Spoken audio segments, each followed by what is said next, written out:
that. It's amazing. Joaquin Phoenix is Napoleon Bonaparte, and Ridley Scott directed it. And I have a deep admiration for Napoleon. the Emperor. Yes. Yeah. So why do you have like a big heart on for Napoleon? Well, because he was probably the most extraordinary European that ever lived. Yeah. Because he rose from minor nobility during the Revolution to become consul for life of the French Republic, then declared himself emperor. Then pretty much conquered the continent and just took out a map and just drew new lines everywhere. And anytime anybody would protest, he would just destroy their army. And because Napoleon changed the rules of warfare. Yeah. He really did. Because before then, your aim was to capture as much territory of the enemy as possible, and then you would barter. Well, he thought, if I just destroy their ability to wage war, I could impose anything I want on them. And that's what he did. He changed the rules. And it pissed everybody off. Who was the last one to change the rules of war? Is that Shang Tsung?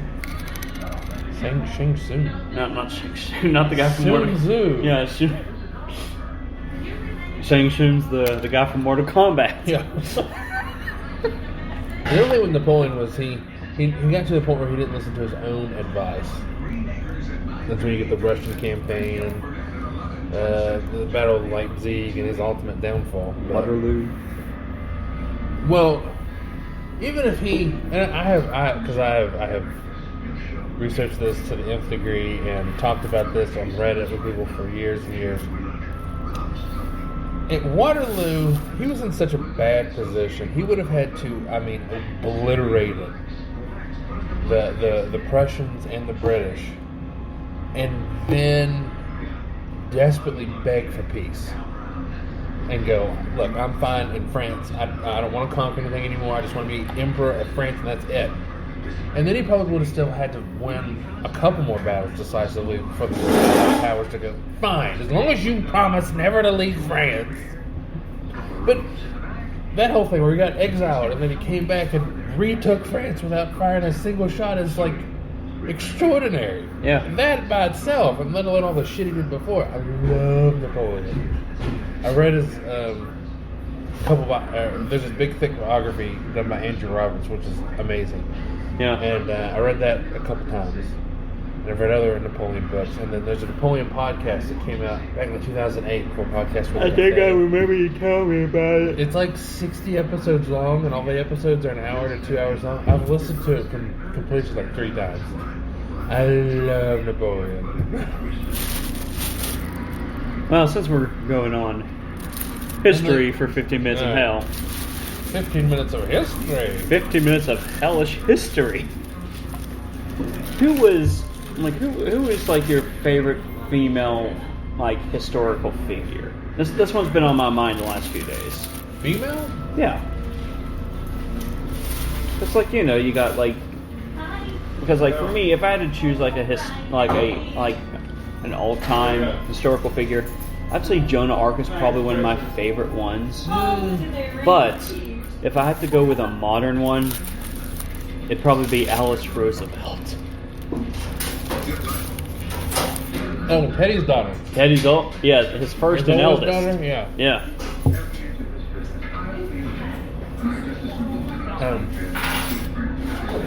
There's a wonderful quote about her from Teddy, because she was very... The way she kept interrupting meetings and everything. It's like, and they ended up arguing with him about like, said, you need to control your daughter. It's like, look, I can either control I can be the president of the United States, or I can control Alice. I can't do both. Yeah. That's one of my all-time favorite quotes. Yeah, no, Teddy Roosevelt. It's I don't know who I like more historically, Teddy Roosevelt or Napoleon. They're like neck and neck. I love Teddy Roosevelt. I told you about like my idea for like a few Teddy Roosevelt books, right? Of like Teddy Roosevelt, like Cryptid Hunter, Kaiju Hunter, and stuff like that. see. Favorite historical Female character. female figure. That's tough. Because there are a lot.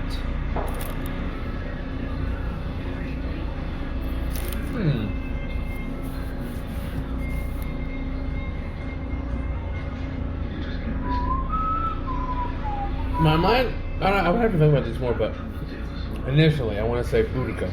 Huh? Boudica. Boudica. Boudica was the queen of the Iceni tribe in Roman Britain. Okay, I think I know who you're talking about.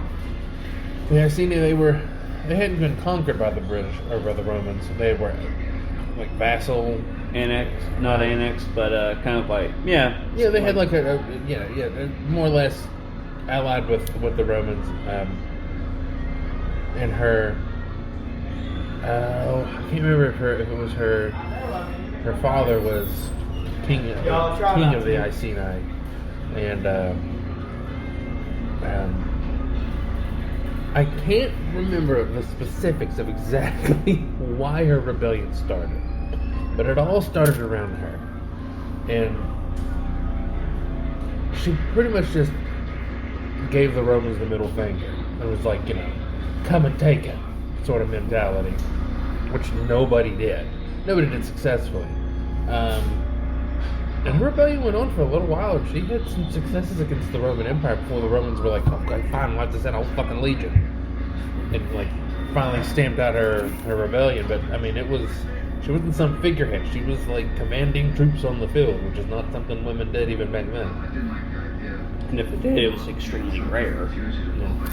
She was like a badass bitch.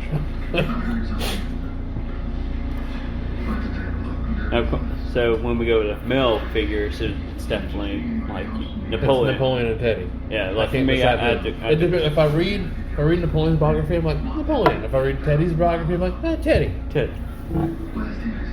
Because Teddy, like, let's be honest, Teddy was the Union man. He was the. Yes, he was.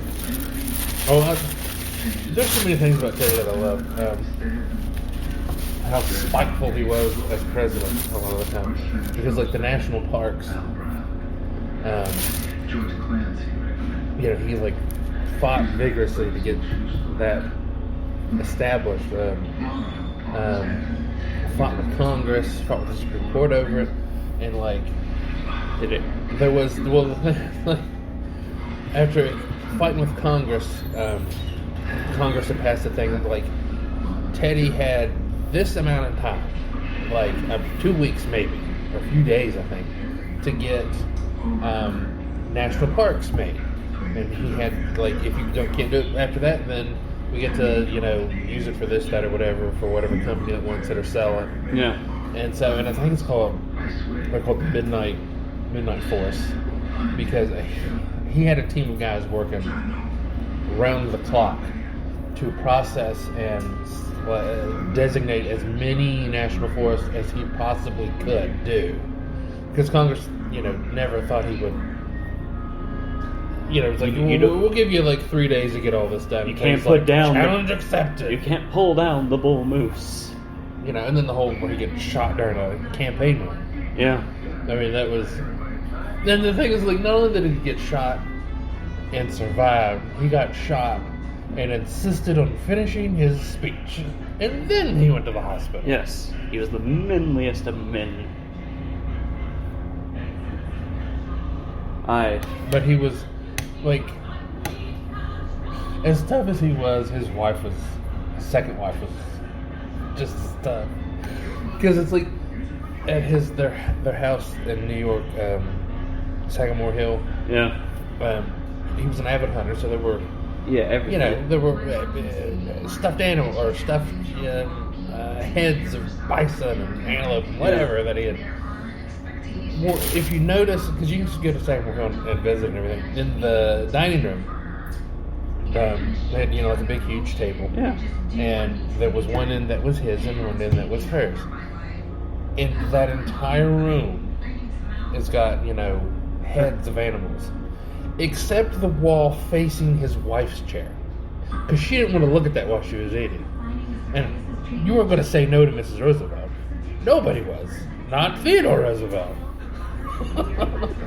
It's just tons of stuff like that I love about Theodore Roosevelt. They don't make them like they used to. Nope. Could you imagine what do you think Teddy would do if everything that was going on today was like happening during his time? I don't know.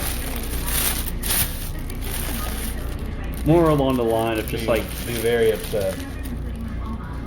especially with all the business greed and all that.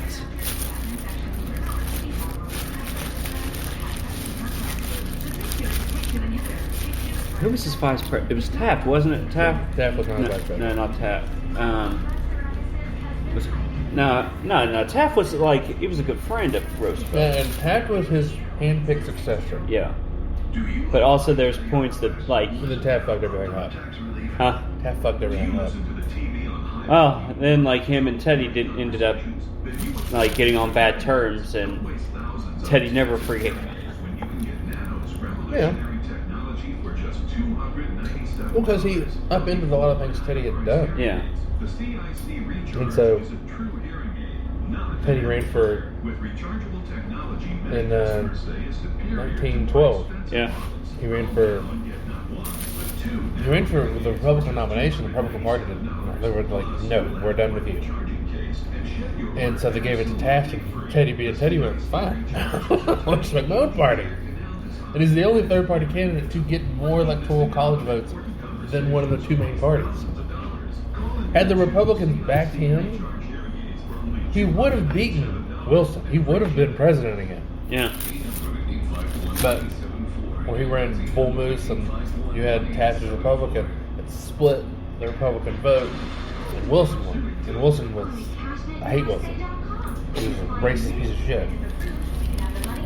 Did you see, like, have you seen the quote of Family Guy where Peter and Quagmire and all them actually, like robbed banks with masks of, like, lesser-known presidents? So one of them had, like, James, like, Polk. It was one of the Miller Tad, Fillmore. yeah, and one was Grover Cleveland. And Cleveland had Grover Cleveland's, like, mask on. It's just like, why do you, like, said, I chose Grover Cleveland because his name is Cleveland, just like me, Cleveland. And there's a guy like Joe's there robbing the bank with him, and he has like the FDR. No, he was Polk, and the guy actually, and the bank teller says, why didn't you just dress up as FDR? It's just like, I'm not. It's like Buzz Light said, say it again, I'll kill you. And then that's when like Cleveland said his name was Cleveland, and like Peter's like, good job, Cleveland. Now all these people gotta die, and just like, this guy dies first. Yeah, because I think they did Fillmore, Grover Cleveland, Polk, and I think Van Buren.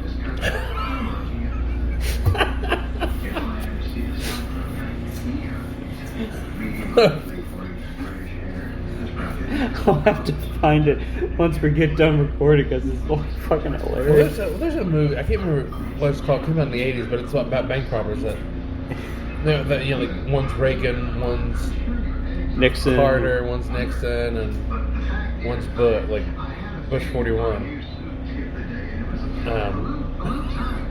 Martin Van Buren.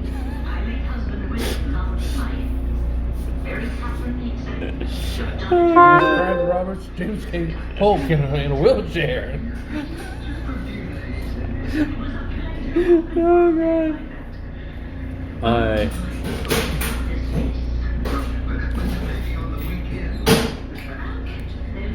Preston, how long have you had a locker here?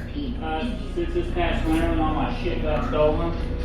Really? I'm just tired of all my stuff being stolen, man. So What was getting stolen? my jackets, keys, phones. Damn. You know where I would always just put it on top of the 6-pack bottles right there in the corner? Yeah. I'd always leave my stuff there, and then shit just started people just started stealing my stuff, so No damn. I just took a locker.